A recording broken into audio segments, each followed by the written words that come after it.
Can't quit you. That's good.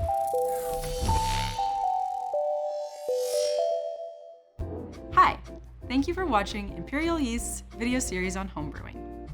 You have received your first pouch of Imperial Yeast in the mail. Hooray! However, you have a couple of questions or something seems a bit off. Let's discuss some of our FAQs. This is one of our most commonly asked questions. We recommend pitching yeast cold. That means directly from the fridge into your fermenter. If yeast is allowed to warm up, the cells will wake up and become active. It is ideal for your yeast to become active in a nutrient-rich environment like your wort, rather than within a yeast pouch, which will cause off-gassing, which then, in turn, can cause problematic fermentations and/or yeast-derived off flavors. A lot of you are probably wondering about temperature shock. As long as you are pitching yeast into wort that is within that particular strain's ideal fermentation temperature range, you do not need to worry about temperature shock. When it comes to your brew day, if your yeast sits out on the counter for an hour or so, it's not the end of the world. However, don't let it sit out in the hot sun, nor let it hang out for the duration of your brew day.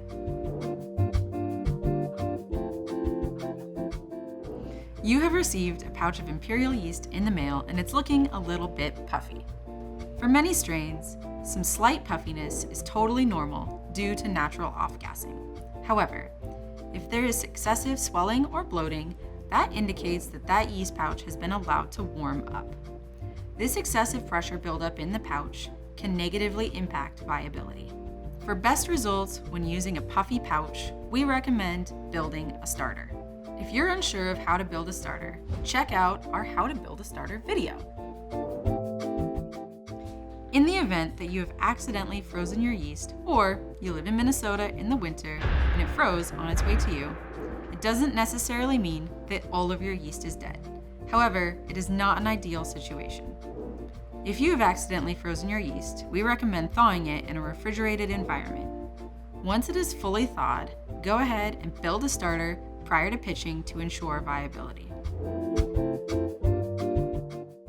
So, you're digging around at the back of your fridge at the end of the night looking for another beer. However, instead of another beer, you turn up an expired yeast pouch. Oh no! We have a couple of options here. If your yeast is far past its expiration date, our number one recommendation is to throw it out and get a new pouch. However, if your yeast is just slightly past its expiration date and you're dearly attached to that pouch, you can absolutely build a starter. But make sure you have a backup plan on hand in case your starter fails or you're experiencing sluggish or stalled fermentations. Remember, you can always call or email Imperial Yeast. We love answering questions, troubleshooting fermentations, and just talking about beer. Cheers and happy brewing.